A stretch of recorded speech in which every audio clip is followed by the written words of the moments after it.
Hello everyone, I'm Florian Picon. I'm a technical account manager here at Epic Games, focusing on manufacturing topics. Today on this automotive marketing course, I'm going to give you a brief introduction on the different tools that are available and the different steps you guys go through to create marketing contents inside the engine.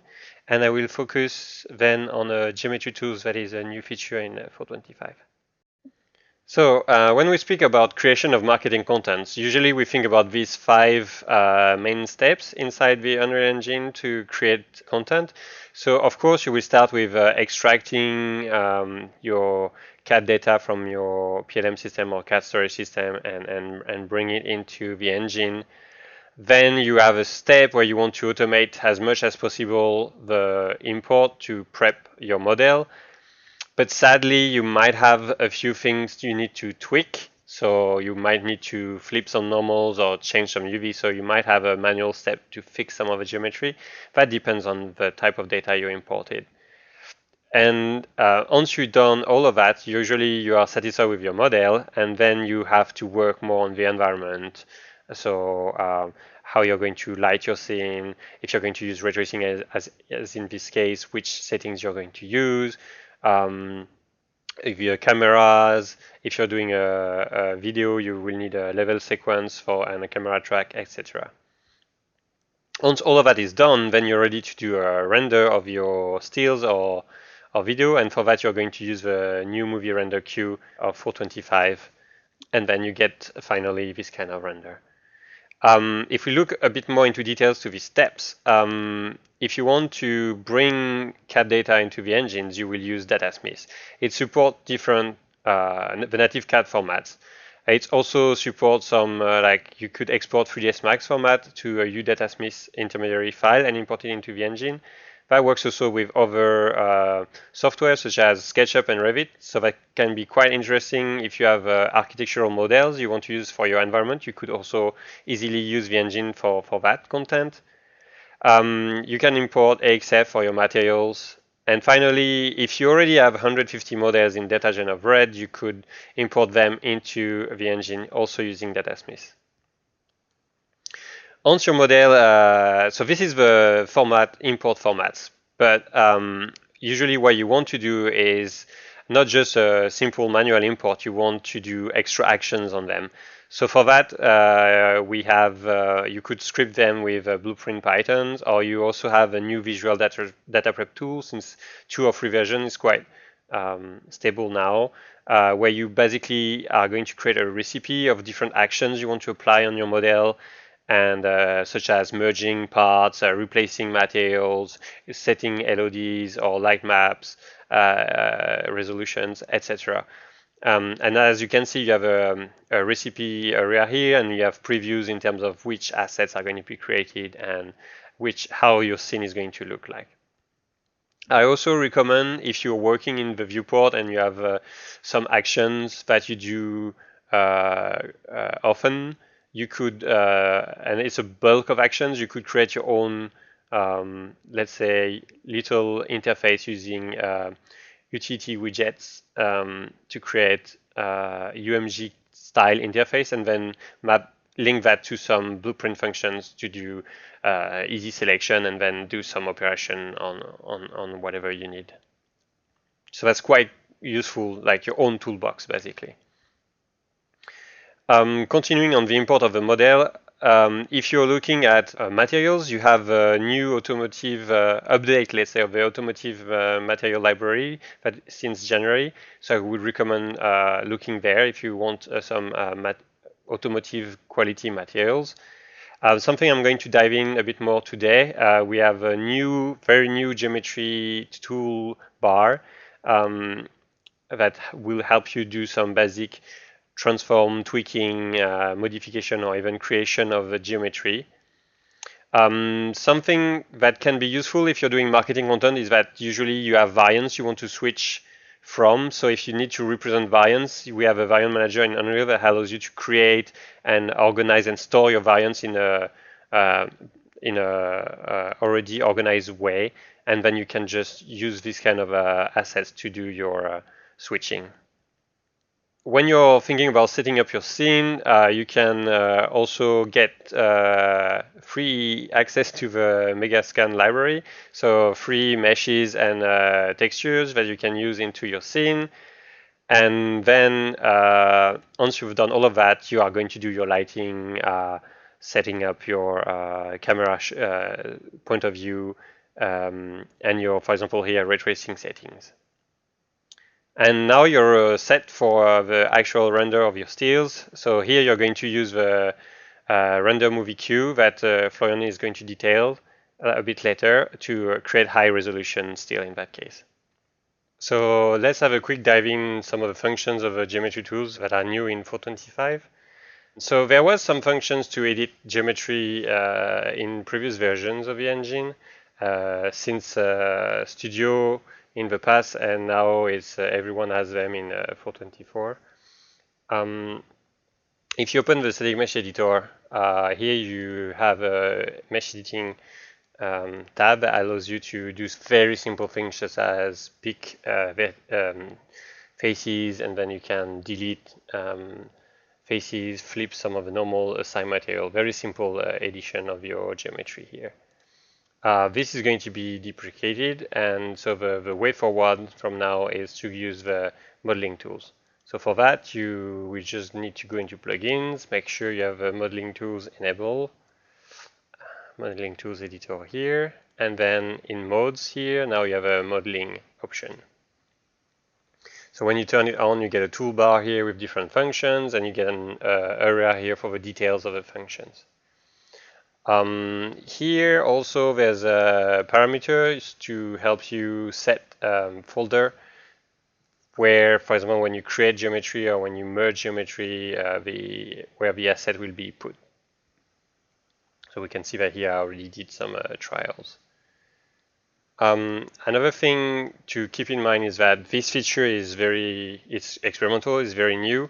So there's a lot of functions here. The UX is still work in progress. Functions are also work in progress. New functions will be added, etc. So you can already have a go and see what kind of functions have been added, and it helps you to do some things, basic edition in the editor, but be aware that it's going to be changing in the future. So since there's a lot of functions here, I'm not going to go into details of all of them.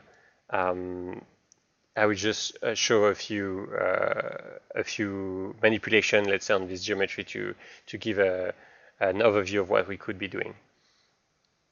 At the moment, what you can notice is that if you go into the different tabs here, that transform and select is always available because it's the two functions that you always need. So here we can see a selection tool. I was picking this object, so this is why it's on this object. And we see here we get some details. If it's a selection, of course, you can select by polygroups, material, UV island, etc. by angle. So you have different options and then different operation you can perform. And as you will see in the future, for all these functions, once you trigger it and you do some modification, then you always have a choice to either accept your modifications or cancel them, and you just go back to the previous state. So here, if I enable select, we can see a few triangles here. Might not be enough for what I want to do. So one of the first things I could do is go into triangle edit here, move a bit my camera, say I want to select faces, pick these ones here, and say, oh, I want to cut these faces to get more details. Same here.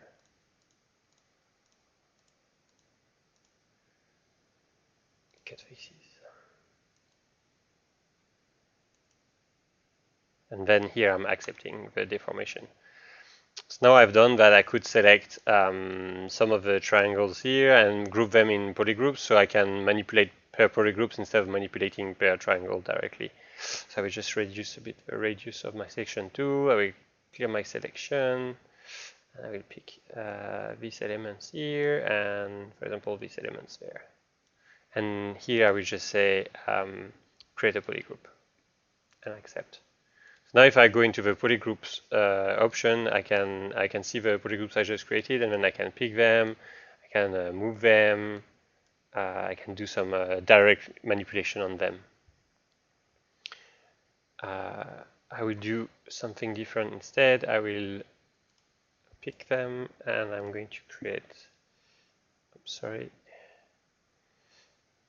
I'm going to create an inset here on deformation, and then I'm going to pull a bit up to add 2 bumps on the geometry. Let's refocus on navigation here. So the geometry is a bit angular, let's say. So if you want to, there's different ways you can smooth that. You could just, there's some smoothing tools available in the deformation. You might need first to do a remesh to add more triangles, for example, before you apply the smoothing. And the smoothing can be done on the full geometry, or you can smooth per area, like you're drawing on it. You can also sculpt basically the mesh. You have some option to directly sculpt the mesh. Another thing quite useful is sometimes you import some geometry, but you're missing some material slots. So if you want to apply a different material here, what you could be doing is you go into triangles, edit material. So here I'm not going to use the triangle brush, but I'm going to use selection per group, so I can pick directly these 2 groups, for example, here. And here, if I want to apply a new material slot here, what I'm going to do is I will go here, get a new material, for example, this one, add a material slot here, apply my new materials, then I'm going to select this material slot 2, and I'm going to apply that on the selected polygroups here. And of course, I'm validating. And here now we can see that for my mesh, I have a new element for the material. So I will just apply here so we can see a bit better the next step. You have a few nice tools if you want to change the UV projection. You don't like the UVs that have been imported for your geometry or created for your geometry. You can do some basic manipulations. For example, you could use a transform UV tool, so you can pick this polygroup, and now you can, for example, scale your UVs. You could translate them, rotate them, and apply that.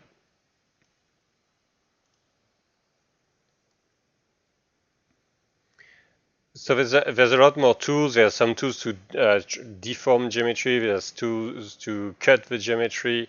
There's tools to create geometry. For example, this little handle here. Basically, what I did is I wanted to create. Of course, I pick a polygon. I create the outline of this handle, and then I just extruded it. And then because it was a bit too angular, I did a smoothing on the geometry.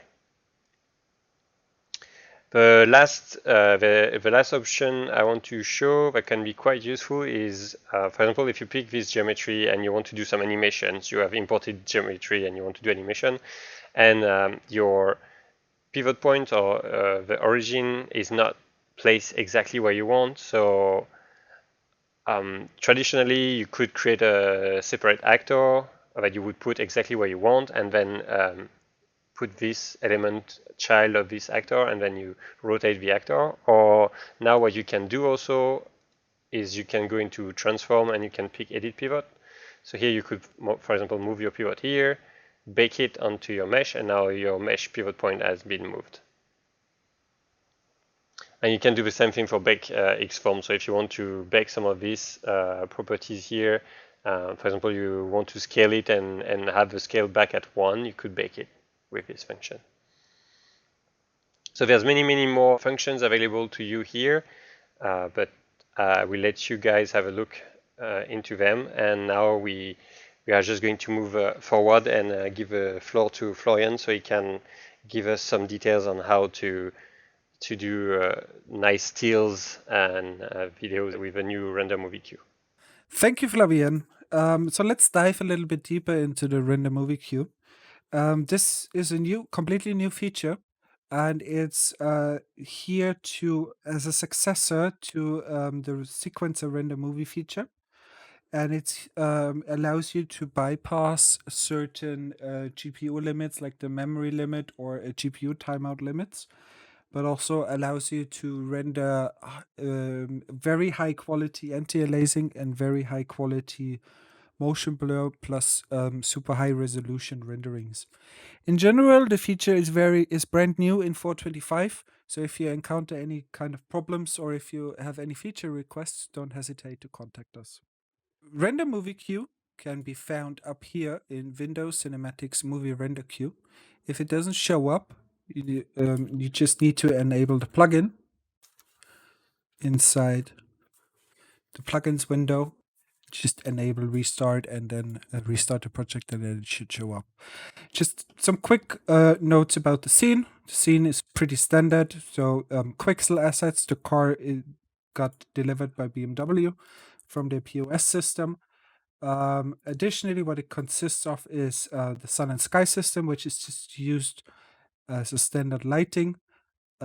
Plus, what you need is a camera setup. So we have different cameras here that have been set up. You need to also push them into a level sequence. Just key them once and you're ready to go. From a rendering perspective, we are using ray tracing. So ray traced ambient occlusion, ray traced GI, ray traced reflections, and ray traced translucency. All of them who have very not too many samples at this point, because as I said, we will accumulate this in the render movie queue, and you want to keep low samples here so you still have a responsive editor. You open the render movie queue, and from here it looks very simple. So what you want to do is you create a new render job, add your camera. You can add as many as you want. You can also render the same camera with different settings. In here, that's your settings tab. If you click on there, you can add your settings. Here you have output, and you have render local and render remote. The difference between render local and render remote is basically render local is similar to what we have up here in Plane Editor. So it's very good for previewing, and if you just want to try it out inside the editor. If you really want to batch it through, we recommend the render remote.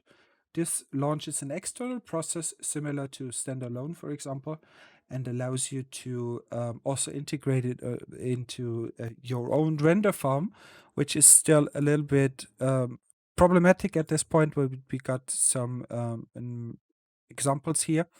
So you can inherit it from this CPU, from this C++ class, and you can see some examples here in these classes, how it's done. From here, most of the time you will probably spend in the settings tab. So you have the possibility to add your different modules. You can save and load different presets. They are saved down here in the content browser, so cinematics, and then it's movie pipeline presets, and you can see them down here. You can also take them and migrate them to another project if needed, and so you don't have to redo them all the time all over again. Up here in the settings, you can add different possibilities. We do have different output formats: BMP, EXR, WAV, and PNG. The WAV is basically it's an audio output if you want to output audio like from your game trailer, but you need to start the process with minus deterministic audio or it won't work. If you want to delete something, a slot, and you don't need it anymore, you can just delete them. You can also turn them on and off with this little yellow button here. In general, so JPEGs, they are always 8-bit, 0 to 1 range, so they are tone mapped. The same is for BMP. BMP is, but it's uncompressed compared to PNG, to JPEG. PNG will also offer the possibility to output an alpha channel. If you want to do that, you need to make sure that in the project settings, you have enabled the alpha channel. So you want to put this to linear, because with disabled, you won't get an alpha channel. With tone mapper, you will tone map your alpha channel, which you also don't want to have. So linear color space only. For AXRs, just quickly remove those. For AXRs, you have two possibilities. You can either have a linear output for the AXR. If you want to do that, you click here in the output settings and press disable tone curve. If you don't disable the tone curve, the AXR will try to push everything into the 0.1 range, so it will also tone map your image with only the brightest spots being outside of this range. From here, the next thing that's very important is the anti-aliasing. So the anti-aliasing tab allows you to use different anti-aliasing methods than are possible in the standard editor. You can override the anti-aliasing here and click on the different methods. MSAA is only used for forward rendering. So if you select MSAA, but you are using a deferred rendering scene, you will automatically drop back to none. FXAA is also not recommended at this time because it just doesn't add not really anything. And the temporal anti-aliasing, you also don't want to use it at this point. To get the maximum quality, even though it sounds weird, you want to select none. Why is that? Because we are doing accumulation of the anti-aliasing over the frames. So what's happening here is if I put the temporal sample counts to 8, this means the image is rendered 8 times with slightly different anti-aliasing, slightly different camera positions for the anti-aliasing. So you have a small little jitter. In this case, it's 8 different possibilities that you get, which are accumulated over each other in the end and create a very nice image. The difference between spatial and temporal samples means in between. So if you have, let's say, 8 spatial samples count, the engine will not tick in between those. So what you will end up with is a very sharp image with no motion blur whatsoever, except if you want to turn it on, the engine motion blur, so the post effect. If you want to have proper accumulated motion blur, you will want to use the temporal samples. The temporal samples basically means that the image that you're rendering is also rendered 256 times. So at this point, if I set this temporal samples or the spatial samples to 256, I will get exactly the same anti-aliasing. So the camera jitter for the anti-aliasing is exactly the same. The advantage is, as this one ticks, and let's say you want to render a radial motion blur for your car, like a turning wheel, you will get a properly accumulated motion blur with this setting, as the engine ticks in between. You can still modify the motion blur strength, obviously by the speed of your animation, but also with the shutter angle here. 180 is the standard value. That means the temporal samples are stretched over half of the frame range from your last key to the next key. 360 means it's stretched over the whole sequence, over the whole range of from one frame to the next. And 0 means all of these temporal samples are just rendered for the last frame of this time frame in between, and therefore you will not get any motion blur whatsoever. Another quick thing that you want to talk about is the render warm-up count. So the render warm-up count, those frames, they are submitted to the GPU but not rendered. Thus they are contributing to, for example, your temporal anti-aliasing. They are also contributing to GI and ray tracing, accumulation, and this kind of stuff. So if you're having trouble with getting a nice denoised rendering, you want to increase those because it's still faster than actually having more samples rendered. The engine warm-up count is just samples that are not contributed to the GPU, thus they are super, super fast, and you use them if you want to warm up like a cloth simulation and these kind of things. The next thing we want to talk about is the high resolution. The high resolution, what it does basically, it's slicing the image, the whole rendering that you got. So let's say this is our frame, and I put this to 2, so it will slice my image 2 times, thus creating 4 tiles. Those 4 tiles, as you can see here, we have also set a small little overlap, and this overlap means that tile 1 is rendering parts of tile 2, whereas tile 2 is also rendering parts of tile 1, etc. So also always from the neighboring tiles, thus creating the possibility to eliminate visual errors, for example, for depth of field and this kind of stuff. To set this up, here's your tile count. If I set this to 2, that means my image is sliced in 2 times, thus creating 4 tiles. The overlap ratio that I just mentioned, you can set it here. A good starting point is 0.1, and from there you can experiment if you need to go higher or if you want to go lower, and if you can still see some visual errors. One thing that you notice down here is once I update this, once I change this, my individual resolution for the tiles will go up or go down. So obviously creating a higher overlap means you're creating a bigger tile. The tile size is derived from the output resolution. So if I would set this to 20K, for example, I would see here in the high resolution that my tile size is extremely huge. Additionally, if I modify the tile count, I will see that my tiles are getting smaller. Be careful with this setting that I'm using right now. So with 256 samples, 20K, with 10 tiles, so 10 times sliced, I will create 25,000 renders at this point. So be careful what you're doing here. You always, with my system, but you need to get an understanding or understand your own system and get to know it. I got on Titan RTX, and I noticed that I comfortably that I'm very good and get no crashes or anything if I'm comfortably under the 4K, and even if I have a very demanding scene, this would still work. So that's what you want to do.